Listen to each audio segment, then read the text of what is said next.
Yeah, welcome to ShareTreck. This is a special video. I'm going to do a few of these as and when I get time during this week. I'm focusing on those companies in our watch list which have got earnings coming up very shortly. The very first among them is Novartis.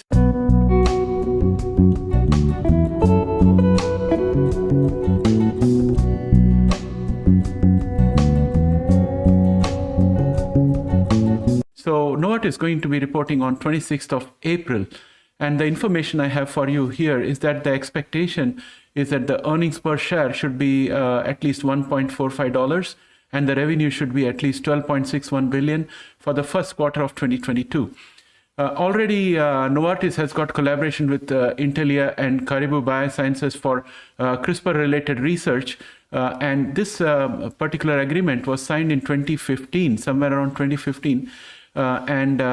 The scope of that agreement is that Intelia would be working with Novartis for research and development activities, which will focus on using CRISPR ex vivo for engineering chimeric antigen receptor T cells, which is called CAR-Ts, and hematopoietic stem cells, that is called HSCs.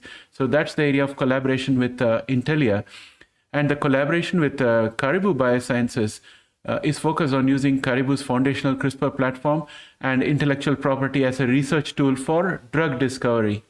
So that's the overall scope of those collaborations that Novartis has got. And the management has already guided in the past for a 5-year compound annual sales growth of 4%. And recently, the CEO of Novartis, Vasant Narasimhan, was on CNBC in one of their programs.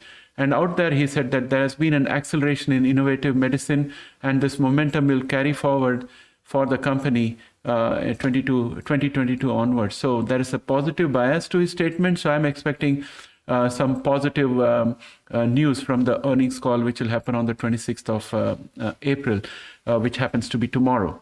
Novartis markets just shy of 100 drugs. If I'm not mistaken, it's around 98 drugs that they have. More than 50 drugs are in advanced stage of pipeline.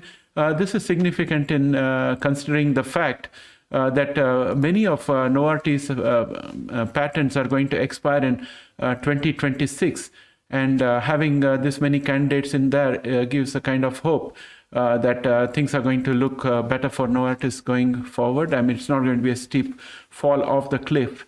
Novartis is also divesting its generic drugs and lookalike drugs arm called as Sandoz. And there are a few suitors for Sandoz.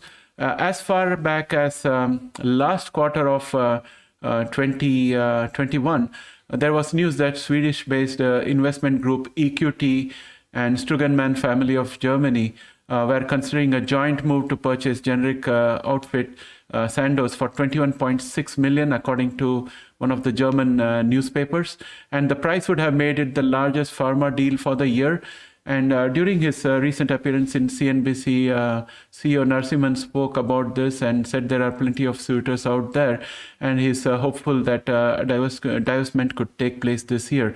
That would bring in a good deal of cash into the balance sheet, which could potentially lead to some amount of buybacks. That's what the companies generally do when they have extra cash in their balance sheet and the markets are down. That's when they do the buyback and return value back to the shareholders.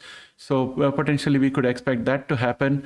And when Novartis reports on 26th April, we have to keep in mind that in the past they have demonstrated a trend of revenue for their established medicines, which is shown here. They've all been on a declining phase, but let us hope that we do not go in a pattern that is much more aggressive than what we see here.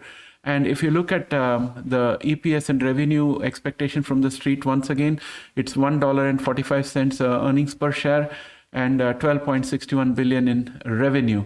This is what we are expecting, because the patents are still strong and they have some hit drugs which are doing great in the market. Plus, they have got this investment in Intelia and Caribou Biosciences to carry forward both their molecules as well as CAR-T area of business. So Overall, I'm very bullish on Novartis. It's one of the safest company to have because not only do you have a progressive company which is increasing its strength in CRISPR and the future, but also it has got around 54 drugs in phase 3 development, and it's got a real good potential, especially when it sells Sandoz, that there may be a buyback and that can again boost the share prices. So yeah, I'm looking forward to great things for Novartis. Let us see what the results bring on 26th of April. I hope you liked this video. If you did, please do not hesitate to press the like so that YouTube can show this to more people and we can have more people coming to our channel. And if you have not yet subscribed, please subscribe. And thanks and have a great day.